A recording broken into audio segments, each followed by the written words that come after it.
l'a dit précédemment, c'est avec crainte et tremblement que je viens toujours à cette place.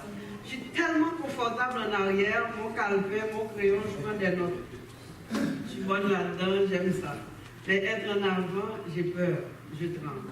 Mais je veux dire merci. Merci au Seigneur pour l'Église du Espoir. Merci pour le Seigneur qui a donné à Pasteur Jean cette charge de gérer l'Église et pour la confiance qu'il m'a faite de me passer le micro devant vous. Je veux, avant de commencer, souhaiter la bienvenue aux nouveaux nouvelles au milieu de nous, mais aussi bonne fête à toutes les mamans. Merci, chère maman, grand-maman, d'être là pour l'Église, pour les enfants. Je me rappelle que Déborah avait dit qu'elle se lève comme une mère pour supporter l'œuvre de Dieu. Alors vous êtes là, les mères, vous supportez l'œuvre de Dieu. Vous êtes à la bonne place. Donc je nous souhaite bonne fête. Maman, grand-maman, maman par adoption, peu importe, vous les femmes, vous êtes précieuses aux yeux de Dieu. Amen. Bonne fête. Amen. Gloire à Dieu.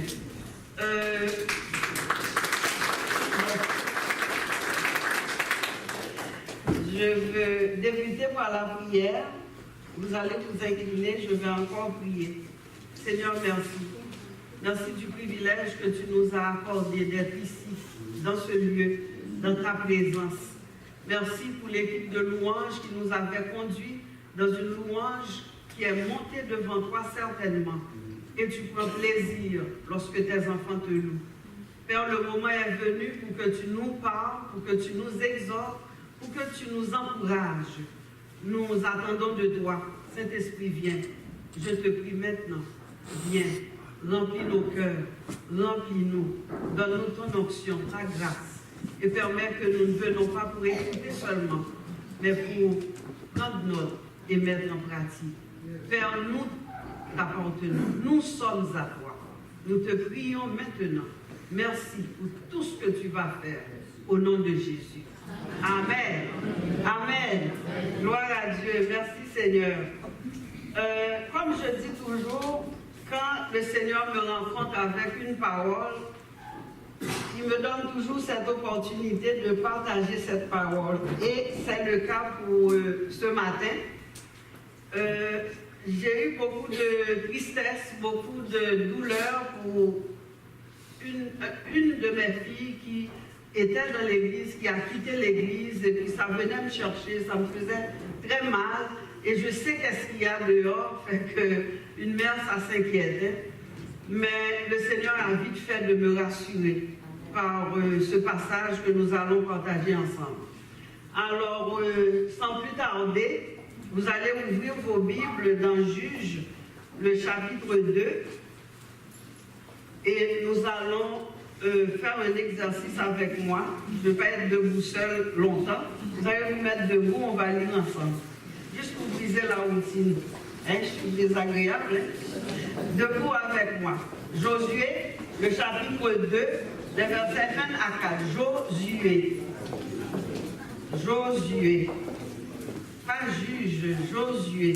Chapitre 2, versets 1 à 4. Et tout au long de la prédication, on irait dans des versets. Ça se lit comme suit. Josué, fils de Nun, fit partir secrètement de Sittim 2 espions en leur disant: allez examiner le pays, et en particulier Jéricho. Ils partirent et ils arrivèrent dans la maison d'une prostituée qui se nommait Rahab, et ils y couchèrent. On dit au roi de Jéricho: voici, des hommes d'entre les enfants d'Israël sont arrivés ici cette nuit pour explorer le pays. Le roi de Jéricho envoya dire à Rahab: fais sortir les hommes qui sont venus chez toi, qui sont entrés dans ta maison, car c'est pour explorer le pays qu'ils sont venus. La femme prit les 2 hommes et les cacha. Et elle dit: il est vrai que ces hommes sont arrivés chez moi, mais je ne savais pas d'où ils étaient. Que le Seigneur bénisse cette portion d'écriture dans vos cœurs. Vous pouvez prendre place. J'ai donné un titre pour peut-être me mettre à la mode ou entrer dans le jeu des jeunes. Ils disent toujours telle affaire est in ou cool. Je pourrais dire c'est cool, que la grâce de Dieu c'est cool, ça nous conduit. Mais j'ai dit de préférence cette fois, être in conduit à la victoire et à la gloire de Dieu dans nos vies. Êtes-vous d'accord que ça nous conduit à la gloire et à la victoire? Amen. Amen. Je dois vous dire d'entrée de jeu qu'après, vous connaissez l'histoire. Après la mort de Moïse, Josué, le serviteur de Moïse, fut désigné pour continuer la marche dans le désert. Je veux vous mettre dans le contexte. Et le mandat de Josué, c'était de combattre et de dévouer par interdit tous les peuples ennemis afin de faire entrer le peuple de Dieu dans la terre promise. Josué entreprit donc la première campagne. Donc c'était Jéricho et Haï. Jéricho, d'entrée de jeu, veut dire porte d'entrée. C'est un carrefour, une porte d'entrée. Il faut passer par là. Mais c'est parmi les villes les plus anciennes de l'époque. Quand Jéricho existait, Moïse errait déjà dans le désert. Donc c'est pour vous dire que c'est une ville ancienne. On découvre les vestiges de Jéricho à une trentaine de mètres, d'après les recherches, au nord-est de Jérusalem. Donc c'était une voie d'accès à Canaan. Le peuple de Dieu devait passer par Jéricho pour entrer dans cette terre promise. Donc pour vous dire que Jéricho était remarquable. Pourquoi? Parce qu'il avait des murs gigantesques qui entouraient cette ville d'une épaisseur de 6 à 10 mètres, qui entourait la porte d'entrée de la ville, et c'était une ville fortifiée. On fermait les portes le soir. Donc ça veut dire, si vous n'êtes pas des nôtres, vous ne pouvez ni sortir ni entrer une fois que la porte est fermée. Maintenant que la porte soit fermée. Et l'Éternel avait demandé à Moïse dans le temps, ils étaient à Kadès Barnéa, l'Éternel avait demandé à Moïse d'envoyer 12 espions, un homme de chaque tribu, pour aller explorer cette terre promise-là, donc explorer Canaan. Mais le rapport fut négatif au retour des espions. Il y avait seulement 2 hommes parmi les 12 qui avaient apporté un rapport positif à Moïse. La Bible nous dit qu'ils ont amené un rapport avec droiture de cœur. Et il va plus loin pour dire que ces 2 hommes-là étaient animés de notre esprit. Donc Josué maintenant à son tour, parmi ces 2 hommes, c'était Caleb et Josué, Josué maintenant à son tour a la responsabilité de conduire le peuple, de faire entrer le peuple, puisque Moïse n'y est pas entré, il est mort sous le mont Nebo. Alors Josué a fait la même chose que son prédécesseur, son ancien maître. Il dit, tiens, je vais envoyer explorer le pays, voir comment c'était. Moi, quand j'avais été, il y avait des grappes de raisin que 2 personnes pouvaient porter par une perche, et beaucoup de fruits et de bonnes choses. Mais maintenant, je veux envoyer à mon tour, pas 12, pas 10, 2 hommes, aller explorer, faire une deuxième exploration du lieu. Et il l'a fait secrètement, dit la parole. Il l'a fait secrètement parce qu'il ne voulait pas effrayer le peuple hébreu. Il ne voulait pas effrayer les Israélites comme la dernière fois. Parce que plusieurs, la dernière fois, au temps de Moïse, avaient dit, oh non, on n'ira pas parce qu'il y a des géants, il y a les fils d'Anak, c'est des géants de plusieurs pieds de hauteur, pardon, et qui nous attendaient avec des armes très sophistiquées pour l'époque. Donc Josué, lui, a fait ça secrètement, dit la parole. Il l'a fait secrètement parce qu'il voulait avoir l'heure juste. Qu'est-ce qu'il voulait savoir? Il avait besoin d'informations précises sur la forteresse, sur les portes, sur les tours de Jéricho, sur leur force de combat aussi, et sur le moral de la population. C'est important. Le peuple s'en va briser les murs de ce pays, mais il fallait qu'ils sachent qu'est-ce qui les attendait de l'autre côté. Qu'est-ce qui les attendait? Alors, ces deux hommes, au péril de leur vie, ont été la première fois c'était de Kadesh Barnéa, cette fois-ci c'était de Sittim jusqu'à Jéricho. Maintenant, la Bible me dit que ces hommes-là, en direction nord, entrèrent dans la ville par l'ouest, se mêlèrent à la foule et arrivèrent dans la maison d'une femme du nom de Rahab.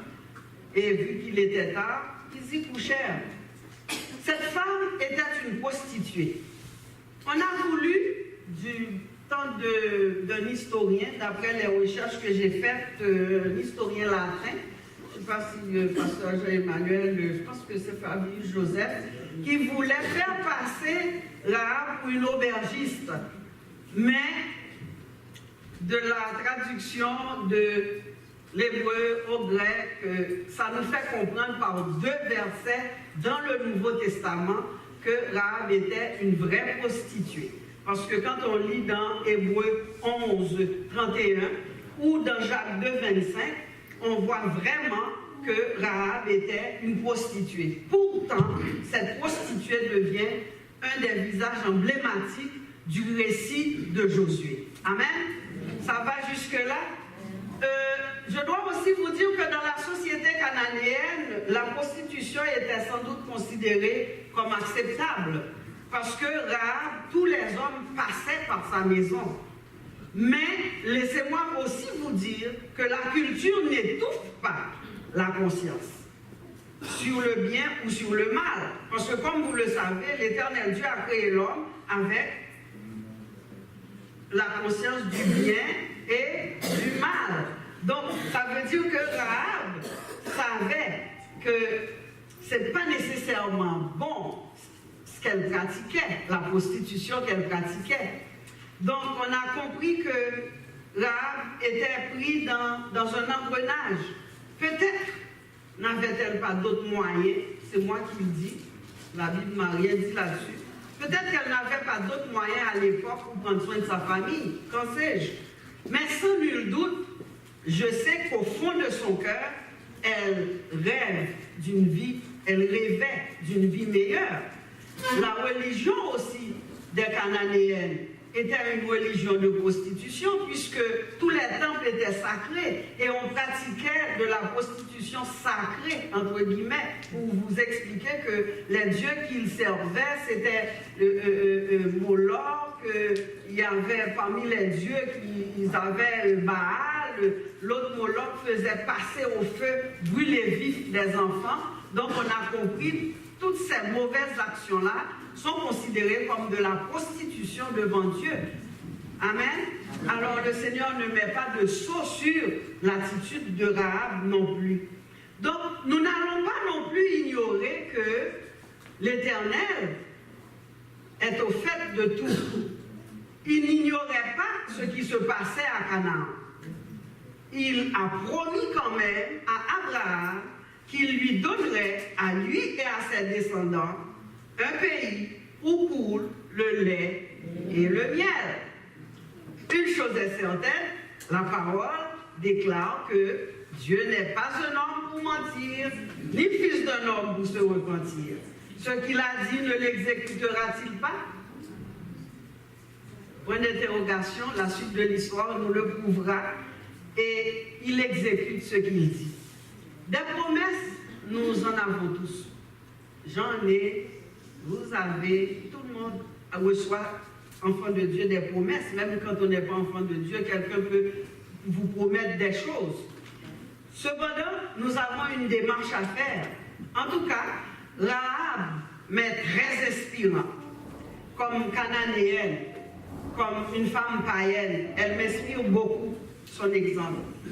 Et la Bible même me dit qu'il arrive des fois que les enfants de ce siècle sont plus intelligents que les enfants du royaume. La vie de Rahab m'enseigne plusieurs grands principes dans la vie chrétienne. Exemple, la vie de Rahab m'enseigne sur la foi dans la parole de Dieu, dans la parole entendue, dans la parole reçue. Sa vie aussi m'inspire sur la persévérance, ne pas baisser les bras, continuer. Et sa vie aussi me fait voir la bonté et la fidélité de notre Dieu. Amen. Amen. Notre Dieu est bon et il est fidèle. Ce n'est pas un cliché. Si je passe le micro à chacun de vous, vous sauriez me trouver une affaire dans votre vie qui n'est pas venue de vous, ni de votre intelligence, mais de votre Dieu. Amen. Amen.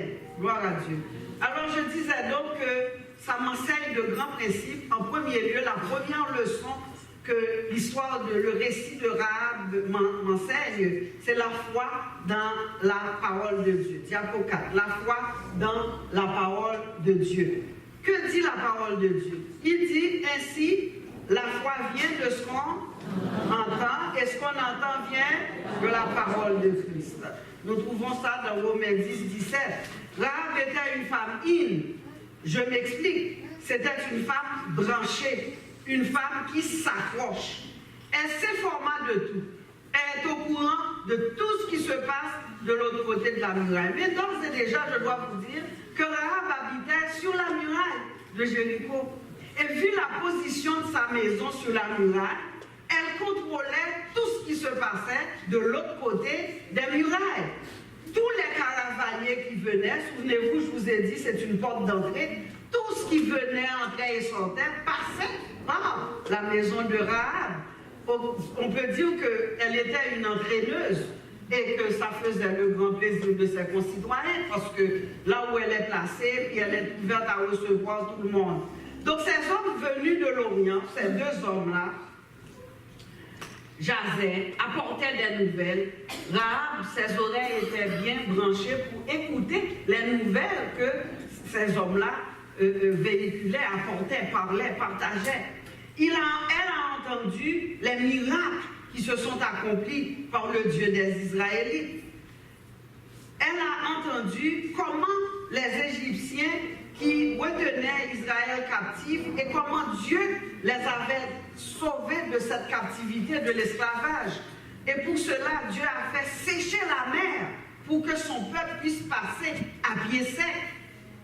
Rahab a entendu que ce peuple-là a passé 40 ans dans le désert et que Dieu les avait formés, les avait endurcis dans le désert. Donc toutes ces rumeurs qu'elle entendait, toutes ces rumeurs qui se propageaient à l'intérieur de Jéricho semaient la terreur dans le cœur des Cananéens. Alors après avoir entendu parler de ce Dieu, Rahab, qui est une femme intelligente, branchée, elle choisit de croire dans la grandeur de ce Dieu. Amen. Est-ce que tu choisis de croire dans la grandeur de ce Dieu? Les espions entrèrent dans la ville, les espions furent repérés immédiatement par le roi, parce que le roi a envoyé des émissaires chez Rahab pour lui dire, mettez dehors ces espions-là qui sont venus chez vous. Donc Rahab s'était douté en entendant tous les rapports, les récits, en voyant les soldats venir aussi. Rahab se doutait bien que c'était pour arrêter ces espions. Et qu'est-ce qu'elle a fait? Elle a pris des tiges de lin qui étaient sur le toit de sa maison. Elle a fait monter les deux espions.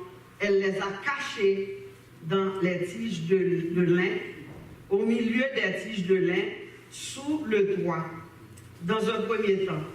Ensuite, elle ne s'arrête pas là. Elle a vu le danger, elle a compris.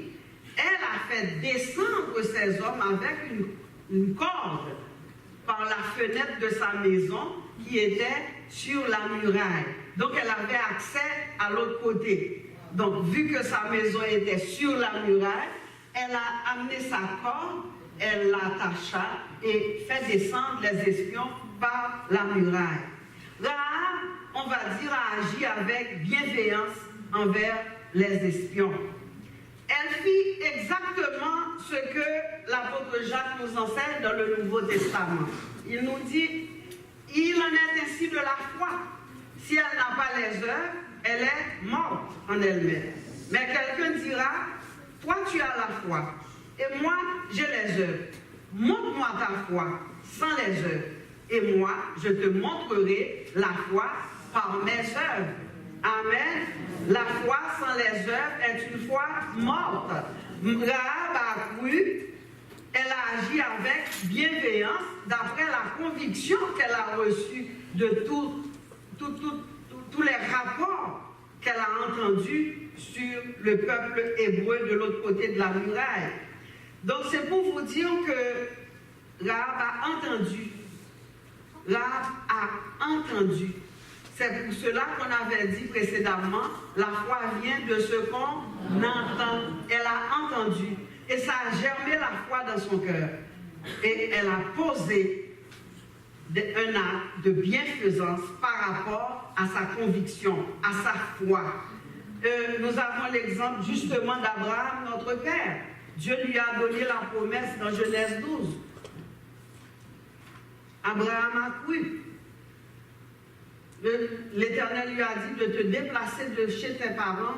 Viens, je vais t'emmener dans un pays promis, une terre promise. Je vais te donner un peuple, une patrie. Je vais te donner des enfants. Alors, elle a cru, Abraham a cru dans la parole de l'Éternel. Et qu'est-ce que Romains me dit? Romains 4 me dit que, c'est pas dans mes notes, que Abraham, notre père, dans la foi, a reçu la promesse. Il a cru et il n'a pas faibli dans la foi, il n'a pas douté, et ayant la pleine conviction que que Dieu lui a promis, il peut aussi l'accomplir. Donc cela lui fut imputé à justice. Tu as la foi, tu aimes Dieu, mais tu dois poser des actes qui confirment que tu aimes vraiment Dieu. Amen. Amen. Si tu dis que tu aimes Dieu, tu viens, tu loues, tu adores Dieu, mais tes actes, est-ce que tes actes que tu poses, c'est pour glorifier Dieu? C'est pour l'avancement de l'œuvre de Dieu? À vous d'y réfléchir. Donc après avoir entendu le récit des jeunes Hébreux, Rahab est allé leur dire, on va retourner dans le texte, mais vous ne l'avez pas, dans Genèse 2, ceux qui ont leur Bible, Rahab a surveillé le bon moment, quand les espions allaient dormir. Au verset 9, il dit, « L'Éternel, je le sais, vous a donné le pays. La terreur que vous inspirez nous a saisis, et tous les habitants du pays tremblent devant vous. Quand nous avons appris comment, à votre sortie d'Égypte, l'Éternel a mis à sec devant vous les eaux de la mer Rouge, et comment vous avez traité les deux rois des Amoréens au-delà du Jourdain, Sihon et Og, que vous avez dévoués par interdit. » Elle a dit, nous l'avons appris et nous avons perdu courage. Et tous nos esprits sont abattus à votre aspect. Car c'est l'Éternel, votre Dieu, qui est Dieu en haut dans les cieux et en bas sur la terre. C'est l'Éternel, votre Dieu, qui est Dieu en haut dans les cieux et en bas sur la terre. L'apôtre Paul va nous dire que la parole habite abondamment au milieu de nous. Instruisez-vous et exhortez-vous les uns les autres. Plus loin, il va dire, c'est en croyant du cœur qu'on parvient à la justice, et c'est en confessant de la bouche qu'on parvient au salut, selon ce que dit l'Écriture, quiconque croit en lui ne sera point confus. On va voir que Rahab n'a pas été confuse. On va le voir au fil du message. Donc, si la parole n'habite pas chez vous, en vous, si vous ne vous instruisez pas, bien-aimés dans le Seigneur, je vais toujours vous le dire, le répéter à coup sûr, que le message du dimanche que vous entendez ne suffit pas pour vous instruire. Ça ne suffit pas pour vous former. Ça ne suffit pas pour vous faire découvrir votre Dieu. Il ne faut pas vous-même entreprendre une démarche, lire la parole par vous-même. Ça va arriver que vous ne comprenez rien dans ce que vous lisez. Prenez des notes. Appelez Pasteur Charlie est là, Pasteur Emmanuel, j'ai pas eu le pasteur, mais il est là aussi. Il y a d'autres anciens qui sont là, qui pourront vous aider, ou un autre frère, ou une autre sœur, plus expérimentée que vous.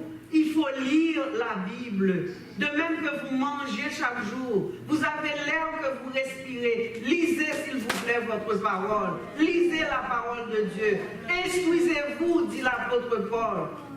Cherchez à connaître la parole. Les étudiants de Béret prenaient des notes et allaient examiner chez eux pour voir si ce qu'on leur enseignait était exact. Amen.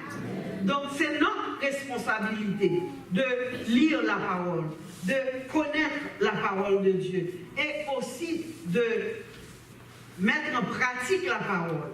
Regardez ce que l'apôtre Jean va nous dire. Bien-aimés, croyons de la parole, confessons-la jusqu'à ce qu'elle prenne racine dans nos cœurs et se concrétise. Mais pour mieux prier, il faut non seulement connaître la parole, il faut croire dans la parole, y croire dans son cœur, la mettre en pratique et y demeurer. Jésus va dire, si vous m'aimez, gardez mes commandements. Si vous m'aimez, gardez mes commandements. Et plus loin, il va dire plus que ça. Dans Jean 15, au verset 7, il va dire, si vous demeurez en moi et que mes paroles demeurent en vous, demandez ce que vous voudrez et cela vous sera accordé. J'aimerais que le peuple de Dieu relise ce verset. Si vous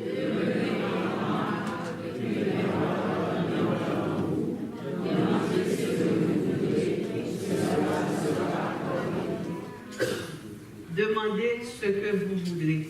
C'est quoi la condition? La condition, c'est de demeurer en Jésus. Demeurer en Jésus, c'est tout un message, toute une étude, et c'est des blocs d'études qu'on pourrait passer longtemps à étudier comment demeurer en Jésus. Mais rapidement, demeurer en Jésus, c'est aimer sa parole. Demeurer en Jésus, c'est de s'efforcer de mettre la parole en pratique. Bien-aimés, vous n'êtes pas seul. Le Saint-Esprit est là avec vous. Vous aide à mettre en pratique la parole. Si je vis, l'apôtre Paul dit, ce n'est plus moi qui vis, c'est Christ qui vit en moi. Posez-vous la question pendant que vous êtes assis là. Juste tranquille, là, vous êtes là. Est-ce que je demeure dans la parole? Est-ce que je garde la parole? Est-ce que je mets la parole en pratique dans ma vie de tous les jours? Est-ce que je peux dire ou confesser tout haut, j'aime Dieu? Mais si j'aime Dieu, est-ce que je vais faire du tort à mon prochain? Est-ce que je vais médire, critiquer, calomnier, mentir? Écoutez, ne venez pas comme dimanche après dimanche religieusement sans réfléchir sur ce que vous entendez. Parce que souvent les messages m'interpellent, viennent me chercher. Nous avons, mademoiselle, la chair à combattre. Comment nous le ferons si nous ne sommes pas dans la parole? Si nous ne lisons pas la parole? Si nous ne prions pas? Comment allons-nous faire pour résister aux adversités? Pour résister aux multiples problèmes qu'on peut rencontrer quotidiennement? Je vous appelle à réfléchir vraiment ce matin. Quand le psalmiste va dire la parole est une lampe à mes pieds, une lumière sur mon sentier. David va dire dans le psaume 119, je suis plus instruit que tous mes maîtres. Pourquoi? Parce qu'il demeure dans la parole, il lit la parole, il cherche à l'appliquer dans sa vie. Ne soyons pas comme des hypocrites, des pharisiens. On lit, on vient, on est bien chic. Hein? Vous voyez une école très chic, puis j'ai plein de choses dans ma vie à travailler, à changer. C'est à cette condition-là que vous lisez, demandez ce que vous voudrez, cela vous sera accordé. La condition, c'est de demeurer dans la parole, qui veut dire tout simplement mettre en pratique la parole. On ne va pas se compter des peurs. Nous sommes là, enfants de Dieu chrétiens, mais nous avons des choses à travailler en nous. Et Dieu nous met souvent dans des circonstances, dans des situations, devant des épreuves qui nous forment, qui nous brisent. Dimanche, je suis venue ici, j'avais les yeux dans l'eau. Ça a pris un ami, un frère qui a prié pour moi. Je lui ai dit carrément, prie pour moi. L'autre soeur, je ne lui ai même pas demandé, elle a seulement vu mon visage, elle a imposé les mains sur moi. Amen. Et j'ai été relevée après la louange. J'ai été restaurée. J'avais mon sourire. Je pouvais saluer d'autres de mon cœur. Bien-aimés, ne négligez pas la parole de Dieu. Il se vend des livres. Je me rappelle en 82, au début de notre vie chrétienne, on ne faisait que cela, René et moi, acheter des livres pour lire, acheter des bouquins, on en achetait. On lisait, on apprenait des témoignages, on apprenait des choses qu'on ne pouvait pas seul connaître. Donc il y a une démarche à faire. Amen. L'autre leçon que j'ai prise de la vie de Rahab, c'est la persévérance dans la prière. La Bible me dit, après la visite des émissaires du roi, Rahab se hâta de monter sur le toit vers les espions. Vous vous rappelez, elle les avait cachés sur le toit. Donc elle est montée sur le toit. Hein, vous avez retenu ça? Elle est montée sur le toit pour faire sa plaidoirie. Écoutez la plaidoirie de Rahab dans Josué 2, 12, ceux qui ont leur Bible. Et maintenant, je vous prie, jurez-moi par l'Éternel. Elle vient de confesser, de témoigner, de dire, votre Dieu, c'est le vrai Dieu. En haut dans les cieux, il domine sur tout. Maintenant, elle était un petit peu insécure. Elle est montée vers ces espions-là pour leur dire, et maintenant, je vous prie, jurez-moi par l'Éternel que vous aurez pour la maison de mon Père la même bonté que j'ai eue pour vous.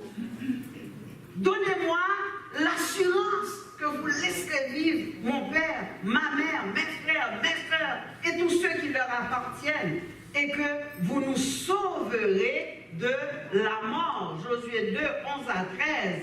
Bien-aimés, quelle plaidoirie!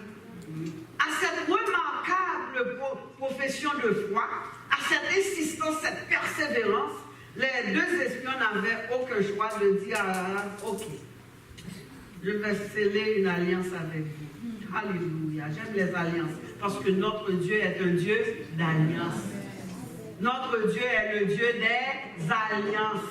Nous le savons, parce que, regardez, Ésaïe 740 ans avant Jésus-Christ disait, un rédempteur viendra pour Sion, pour ceux de Jacob qui se convertiront de leurs péchés. Voici mon alliance avec eux.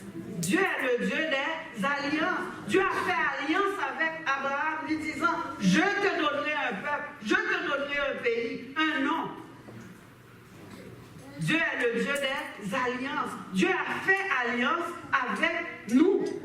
Donc ce n'est pas nouveau. Les Hébreux, les Israélites savent ce que c'est qu'une alliance. Alors, les espions lui ont répondu, nous sommes prêts à mourir pour vous si vous ne divulguez pas ce qui nous concerne.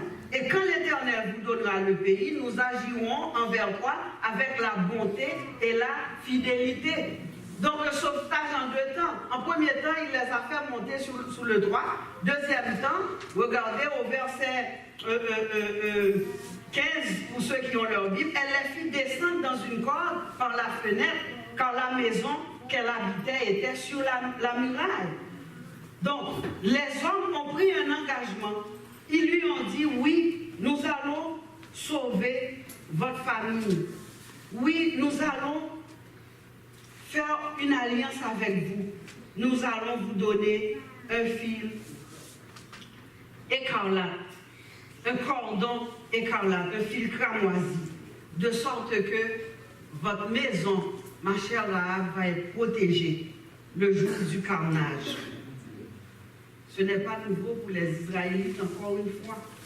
Quand on va quand l'Éternel avait fait l'institution de la Pâque, avait demandé aux Hébreux de tuer un agneau sans tache, un agneau d'un an, jeune agneau, sans tache, de l'immoler et de prendre le sang, de mettre sur les deux poteaux et sur le linteau de la porte. Écoutez ce qu'il va leur dire. Vous prenez ce sang, il va leur dire, le sang, diapo 7, le sang vous servira de signe sur les maisons où vous serez. Si vous allez dans Exode, vous allez lire ça, Exode 12. Le sang vous servira de signe sur les maisons où vous serez. Je verrai le sang et je passerai par-dessus vous. Il n'y aura point de plaie qui vous détruise quand je frapperai le pays d'Égypte. Amen. Le sang. Là, nous n'avons plus besoin du sang d'un agneau. Nous n'avons plus besoin d'un cordon écarlate, de fil cramoisi. Nous avons le précieux sang de Jésus. Quelqu'un dit Amen. Oui, le sang de Jésus est là. Ce sang qui nous protège, ce sang qui nous garde, ce sang qui nous a pardonné nos péchés. Rahab, bien-aimé, me parle beaucoup. Pourquoi? Nous avons la Bible. Nous avons la Bible. Nous pouvons la lire quand nous voulons. Le matin, le soir, le midi, quand vous voulez. Et ceux qui sont les pros d'Internet, même dans l'autobus, vous pouvez aller lire votre Bible. Mais cette femme-là avait seulement entendu. Réfléchissez une minute. Elle avait seulement entendu. Nous avons la Bible accessible pour nous. Nous pouvons la lire, cette Bible-là. Et Dieu nous a laissé cette promesse, cette parole, toute son alliance, toute sa science est à l'intérieur de cette parole. Amen. Donc, ce matin, oui, nous pouvons chanter merci parce que nous avons le précieux sang de Jésus. Amen. Et ce sang, de même que ce sang a servi de protection pour les Hébreux, pour les Israélites, le sang de Jésus, à plus forte raison, nous sert de protection. Ce sang qui a coulé nous a donné, nous l'avons dit et redit, fêté dernièrement, le 19 avril dernier, la Pâque, pour commémorer le souvenir de la mort et de la résurrection de Jésus. Rahab misait toute sa vie sur un petit bout de fil rouge. J'en avais un pour apporter, je l'ai oublié. Un petit cordon rouge pour vous montrer l'insignifiance de la promesse. Rahab me parle. Cette femme-là a cru dans une promesse que 2 hommes lui ont donnée. Crois-tu aux promesses que Dieu t'a données, toi? Amen. Je parle de Dieu, là, en haut dans les cieux, en bas sur la terre, le Dieu qui est grand au-dessus de tout. Crois-tu dans les promesses que lui t'a données? Et si tu crois dans les promesses, quel acte de foi, quel risque tu prends au nom de ce Dieu-là?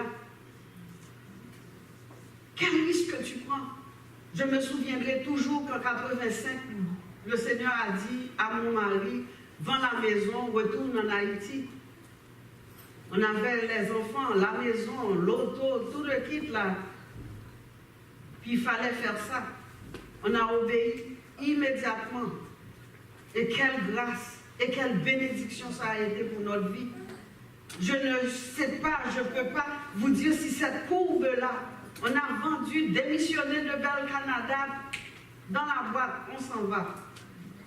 Et là, on arrive là-bas, si je vous disais combien c'était dur, mais on est resté là parce qu'on avait entendu de Dieu. Rahab avait entendu des espions, elle a ajouté foi, elle a une alliance, elle s'y est accrochée. C'est pour cela que je dis c'est une femme c'est une femme branchée. Vous accrochez-vous à la parole de Dieu? C'est là, il faut s'accrocher aux promesses que Dieu vous a données. Alors c'est pour vous dire que je vois dans cette femme une farouche détermination pour défendre sa maison, pour défendre sa famille. Et je m'adresse à nous, femmes, mamans, grand-mamans, ceux qui ont des maris non sauvés, ceux qui ont des enfants non sauvés, ou des enfants rétrogradés, comme dans mon cas, dans notre cas.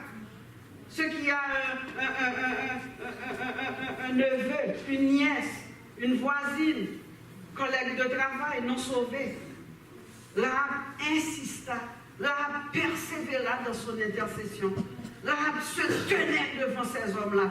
Elle ne voulait pas se déplacer sans avoir leur parole. Et elle a misé toute sa vie sur cette parole reçue. Vous avez plus que Rahab, bien-aimé dans le Seigneur. Vous avez plus que Rahab. Vous n'avez pas juste entendu, vous avez la Bible. Vous n'avez pas cramoisi, vous avez le sang de Jésus.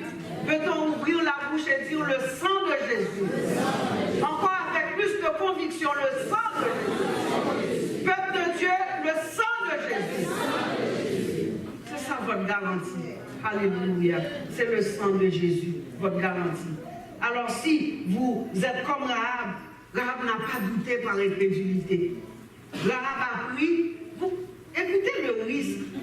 La personne vous dit, une armée comme un essaim d'abeilles de l'autre côté de la muraille vient attaquer son pays pour détruire, pour passer par l'épée, petits, grands, enfants, vieillards, animaux et tout. Juste une parole que cette femme-là a reçue, elle a attaché sa foi, elle s'est accrochée à cette parole-là. Elle a pris ce fil vraiment, elle l'a mis sur sa maison. Quelle assurance qu'elle a, cette femme-là. À plus forte raison, nous qui intercédons pour nos enfants, nos maris, nos frères, nos sœurs, ne baissez pas les bras. Je sais que vous allez me dire, ça fait tellement longtemps qu'on intercède. Je sais que vous allez me dire, oh ben là, au lieu de voir un bon comportement, on voit juste des comportements qui nous découragent. Ou bien on entend carrément des propos blasphématoires. Ou bien un collègue, là, comme Pasteur Charlie parlait la semaine d'avant, qui niaise votre Dieu, qui dit des propos désobligeants à l'endroit de votre Dieu que vous servez. Ne baissez pas les bras. Ne baissez pas les bras. Restez ferme, restez accrochés. Témoignez votre foi. Laissez la liberté à toute personne qui ne veut pas accepter cette vérité. Mais toi, accroche-toi. Cette femme-là a persévéré. Or, il est dit par l'apôtre Jean, nous avons auprès de lui cette assurance que si nous demandons quelque chose selon sa volonté, il nous écoute. Et si nous savons qu'il nous écoute, quelque chose que nous demandions, nous savons que nous possédons la chose que nous lui avons demandée. Notre requête est juste. Notre requête est juste.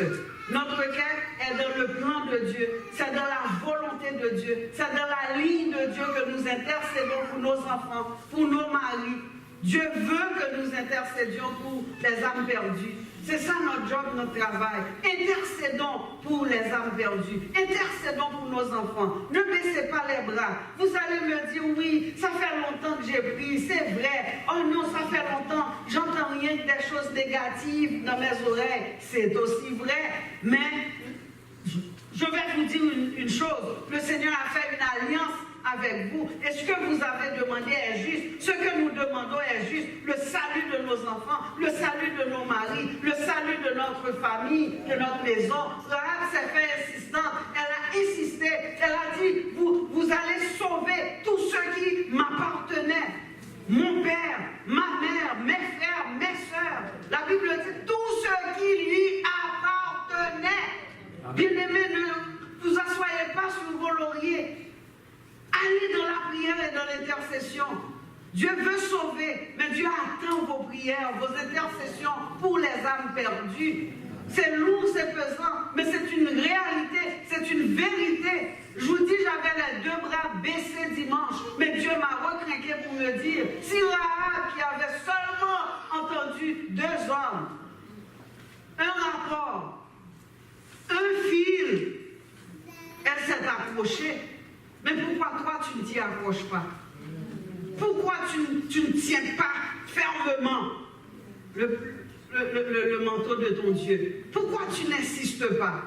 Insistez, persévérez. Il y a un auteur qui dit, priérisez votre vie. Priez, ne baissez pas les bras.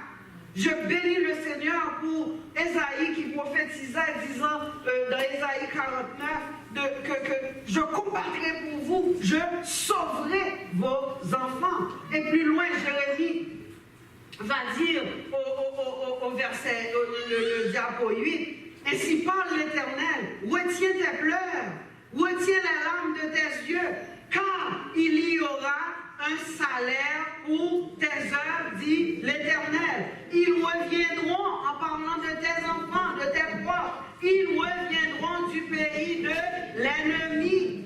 Il y a de l'espérance pour ton avenir, dit l'Éternel. Tes enfants reviendront dans leur territoire. Peuple de Dieu, promesse de l'Éternel, alliance de l'Éternel. La promesse est certaine et véritable. Dieu n'est pas un homme pour mentir. Ce qu'il dit, il le fera. Amen. Il va faire tout ce qu'il dit, mais ça prend notre foi à l'œuvre. Amen. Ça prend notre foi à l'œuvre. La troisième leçon que Rahab m'a donnée, qui m'a vraiment touchée, c'est de voir la bonté et la fidélité de Dieu. La Bible me dit dans Josué que Jéricho était barricadé et fermé, dans Josué 6. Il dit Jéricho était barricadé et fermé devant les enfants d'Israël. Personne ne sortait et n'entrait. L'Éternel dit à Josué, vois, je te livre entre tes mains Jéricho, son roi, ses vaillants soldats. Parole de l'Éternel. Jéricho est livré entre les mains de Josué sur la parole de l'Éternel.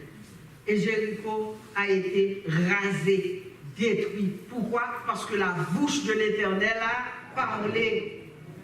Comme vous le savez, la parole de l'Éternel et les stratégies qu'il a données, soit à Rahab ou à Josué, les murailles imprenables de Jéricho tombèrent par les louanges du peuple de Dieu. Des fois, il va vous arriver d'avoir juste un chant. Chantez-le pour la gloire de ton Dieu. Une prière, adressez-la à Dieu. Un temps de silence devant ton Dieu. Restez en silence devant lui.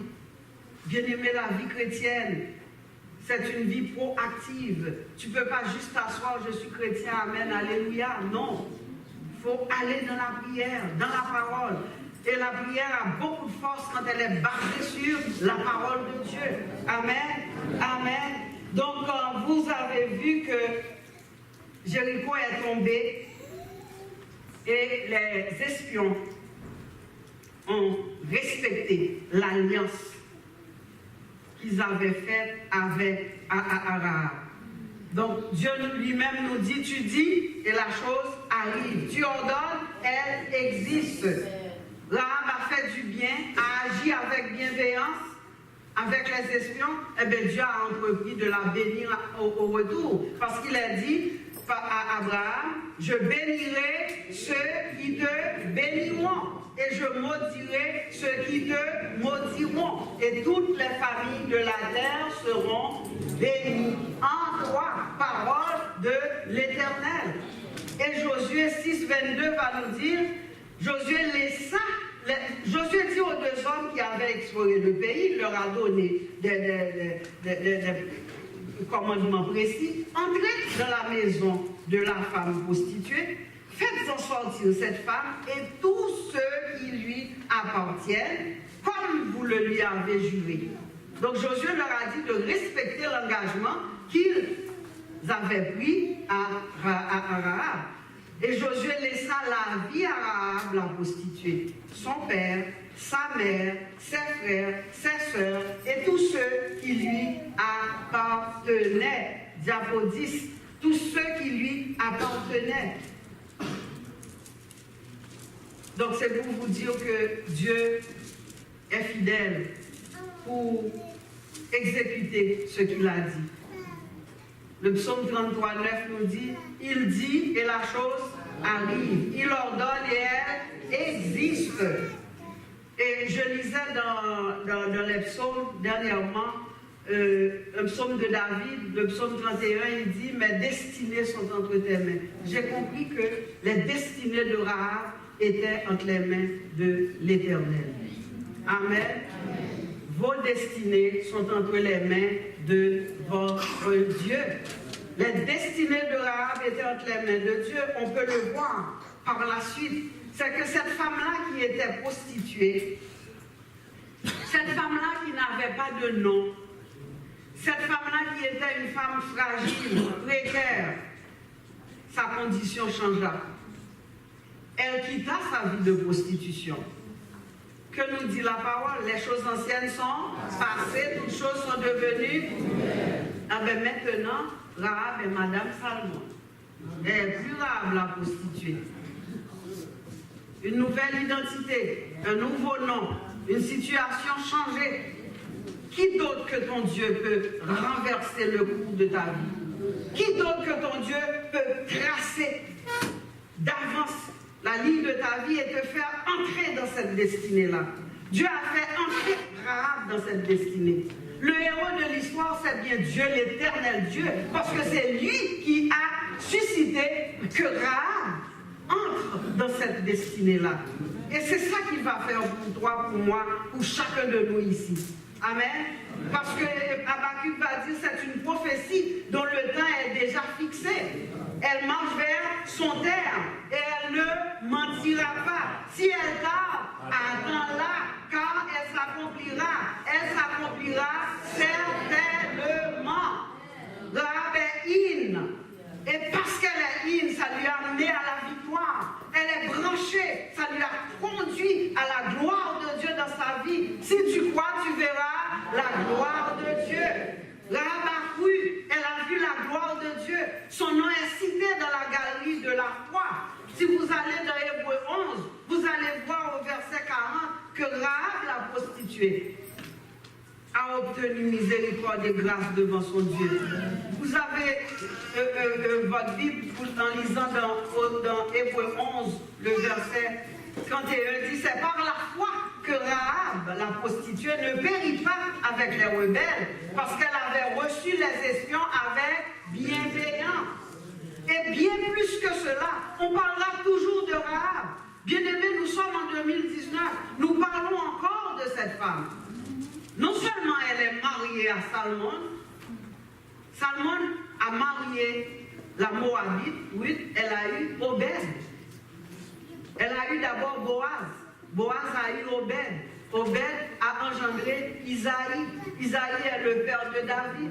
Rahab, comme prostituée, est devenue maintenant la grand-mère de David. L'homme selon le cœur de Dieu. Amen. Qui peut faire ces choses-là? Rahab est devenue la grand-mère de David. Plus que ça, Rahab est dans la lignée de Jésus, dans Matthieu au chapitre 1. Si vous allez dans la généalogie, alléluia, c'est mon Dieu qui peut faire ces choses-là. Et votre Dieu. Le nom de Rahab est cité dans la galerie de la foi et dans la généalogie de Jésus. Rahab est l'arrière-grand-mère de Jésus, une prostituée. Donc nous voyons ce Dieu qui prend les choses folles, les choses faibles pour confondre les forts. Il dit et la chose arrive. Là maintenant, Rahab n'est plus une prostituée. Sa vie a changé. Là où vous êtes assis, personne ne peut toucher à votre destinée. L'Éternel a conçu d'avance, depuis avant la fondation du monde, une destinée pour vous, pour moi. Personne, personne, et je le répète, personne, personne. Et Dieu va vous canaliser, faire en sorte pour vous faire entrer dans cette destinée qu'il a tracée pour toi, pour ta vie. Donc, nous allons nous concentrer sur ce Dieu-là. Nous allons dire oui Seigneur, c'est vrai, ça fait longtemps j'intercède, ça fait longtemps que je prie, ça fait longtemps Seigneur que j'ai tellement hâte de voir mes enfants qui servent Dieu, afin que je chante comme Josué, moi et ma maison, nous servirons l'Éternel. Jésus peut le faire. J'ai des nouvelles pour vous, rien ne lui est impossible. Il est le spécialiste des cas désespérés, des cas apparemment perdus. Le cas de Rahab était perdu. Puis Dieu a canalisé, a tracé, a fait une courbe. Combien désire que Dieu fasse cette courbe avec sa vie? Peu importe l'âge. Sarah avait 100 ans, elle a enfanté. Peu importe l'âge. L'âge ne fait pas peur à Dieu. L'âge ne fait pas peur à Dieu. Ne soyez pas désespérés sur votre situation. Levez vos yeux en haut, cherchez la face de Dieu, criez à lui. David a dit dans ma détresse, dans un psaume, il criait à l'Éternel. Et l'Éternel a ouvert la porte, la voie devant l'arabe. Il le fera pour toi aussi. Dieu n'est pas un Dieu condamnatoire. Il n'est pas là pour te pointer du doigt. T'as fait ci, t'as fait ça, t'es comme ci, t'es comme ça. Moi, je suis comme ça. Dieu n'est pas comme ça. Non, non, non. Il ne considère pas. Les choses anciennes sont toutes choses sont devenues nouvelles. Donc, il y avait un temps fixé pour Rahab. Il y avait un terme pour Rahab. Ton temps fixé va venir. Il a dit au temps marqué, il sera dit à René et à Nicole, voici l'œuvre de Dieu. Il y a eu un temps marqué pour Sylvie et Pasteur Jean, pour leur fils David. Il y a un temps marqué pour moi aussi. Ce n'est pas nous qui sauvons nos bien-aimés. C'est Dieu qui sauve. C'est le Saint-Esprit qui convainc les cœurs. Amen. C'est Jésus qui sauve. C'est Dieu qui attire. Dieu a attiré Rahab. Le héros principal, c'est Dieu. Il a attiré Rahab. Le Saint-Esprit l'a convaincu, l'a canalisé vers un acte de bienveillance. Et Jésus l'a sauvé. C'est ce que Dieu veut faire pour toi aujourd'hui. Dieu veut te sauver. Dieu veut te donner la délivrance. Dieu veut te restaurer. Dieu veut guérir ton mal. Dieu veut t'enlever dans ce chemin de désolation, de pleurs, de rejet. Dieu veut t'enlever de là. Tu as une destinée heureuse avec ton Dieu. Ne laissez personne vous dire le contraire. Et le don que Dieu a mis en toi n'est pas pareil à ce qu'il a mis dans Rebecca ou dans France ou dans Sylvie ou dans n'importe quel d'entre vous. Nous avons chacun des dons spécifiques que Dieu a placés en nous. Restons dans la prière, cherchons sa face. Et nous allons voir la gloire de Dieu. Et comme je le disais, soyons branchés, soyons soyons de la parole. Parce que la révélation vient de la parole. La révélation vient de la parole. Et pas d'ailleurs. Quelqu'un vous donne une révélation, si ça n'est pas conforme à la parole de Dieu, allez prier. Ne rejetez rien. La Bible dit, retenez toutes choses, jugez de toutes choses. Retenez ce qui est bien. C'est la parole, votre guide, votre boussole. Une lampe à tes pieds, une lumière sous ton sentier. C'est ça l'évangile que nous vous apportons ce matin. Un encouragement. Inclinons notre tête. Nous allons avoir le mot de la fin. C'est le psaume 113, versets 5 et 9. Je demande aux musiciens de s'avancer. Le psaume 113, 5, 9 nous dit qui est semblable à l'Éternel notre Dieu. Il a sa demeure en haut. Il abaisse les regards sur les cieux et sur la terre. De la poussière, il retire le pauvre. Du fumier, il relève l'indigent pour le faire asseoir avec les grands de son peuple. Il donne une maison à celle qui était stérile. Il en fait une mère joyeuse au milieu de ses enfants. Louez l'Éternel. Et c'est ce que Dieu a fait pour Rahab. Il lui a donné un nom, il lui a donné une prospérité, il lui a donné maintenant des choses nouvelles dans sa vie, une direction nouvelle dans sa vie. Le Seigneur fait ça. Il te prend dans ta misère, dans tes découragements, tes détresses, tes larmes. Il sèche tes larmes. Il te dit ne te décourage pas. Maman, grand-maman, je nous adresse cette parole. Dieu m'a fortifié à travers le récit de Rahab. Il veut le faire pour toi aussi. Ne te décourage pas. Ne laisse pas la maladie prendre le dessus sur toi. Oui, tu es malade, tu souffres, je te comprends. Lève les yeux. Invoque-le. Cherchez-le. Criez à lui. Il va vous entendre. Invoque-moi au jour de la détresse. Je te répondrai et tu me glorifieras. Amen. Amen. Nous allons prendre ce temps, baisser notre tête pour dire au Seigneur, voici mon cas désespéré. Faites-le par la foi. Rahab a agi par la foi. Faites-le par la foi. Seigneur, voici le problème que j'ai, le gros problème insolvable. Voici le gros défi qui est devant moi. Toi qui relèves des défis. La sœur a dit que tu relèves les défis. Seigneur, je compte sur toi pour relever ce défi. Viens, Seigneur, en cette minute présente. Les têtes sont inclinées devant toi. Tu connais les problèmes de chacun de nous. Nous avons chacun ici assis dans cette classe un problème. Mais le spécialiste des cas désespérés est là maintenant, aujourd'hui. Le spécialiste des cas désespérés, des cas perdus.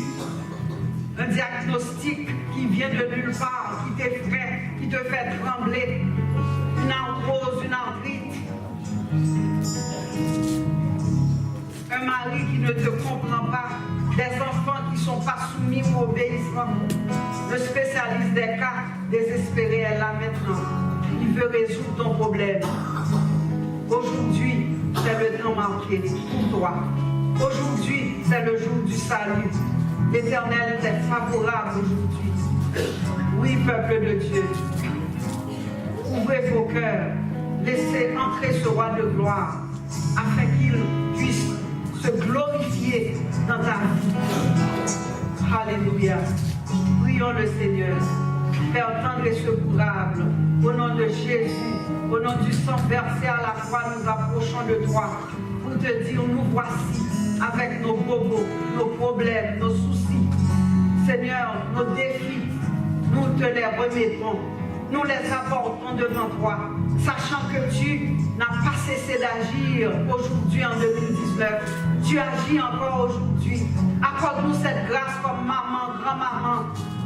Seigneur, accorde-nous cette grâce de voir ta gloire éclater dans nos vies, dans la vie de notre famille. Rahab a intercédé pour son père, sa mère, ses frères, ses sœurs. Elle a intercédé pour tous ceux qui lui appartenaient.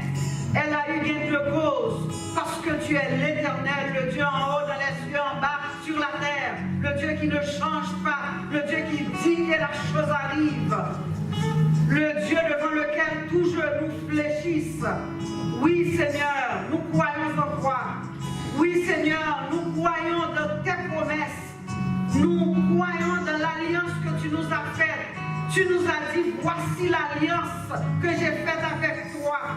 Ma parole qui est dans ta bouche, mon esprit qui repose sur toi, ne se retireront point de ta bouche, ni de la bouche de tes enfants, ni de la bouche des enfants de tes enfants, dit l'Éternel. Seigneur, nous croyons dans cette promesse pour nos enfants, pour nos bien-aimés, pour notre maison. Seigneur, au temps marqué, il sera dit, à vie d'espoir, voici l'œuvre de Dieu. Papa, nous nous inclinons devant toi avec humilité pour te dire oui, nous reconnaissons, c'est l'Éternel qui est Dieu, c'est l'Éternel qui est Dieu. Bénis ton peuple aujourd'hui. Relâche la bénédiction en abondance sur ces mères qui n'arrêtent pas de pleurer pour leurs enfants, sur ces femmes qui n'arrêtent pas de pleurer pour leurs maris, sur ces grands-mamans qui prient pour les petits-enfants sans relâche. Oh Dieu, descends et accomplis, Seigneur Dieu, ta promesse dans la vie de chacun de mes frères et sœurs. Bénis-nous, oh notre Dieu, bénis nos hommes, envoie une semence d'hommes dans l'église, envoie une semence d'hommes dans l'assemblée d'espoir. Nous attendons de toi et tu le feras. La promesse, si elle tarde, attends-la. Nous savons, Seigneur, au temps marqué, il sera dit au peuple de Dieu, à leur famille, à l'église, voici l'œuvre de Dieu. Merci Père, que toute la gloire te revienne, parce que nous avons prié, non pas parce que nous sommes dignes, mais au nom et par les mérites de Jésus, à qui seul soit la gloire au siècle des siècles. Amen. Applaudissons le Seigneur.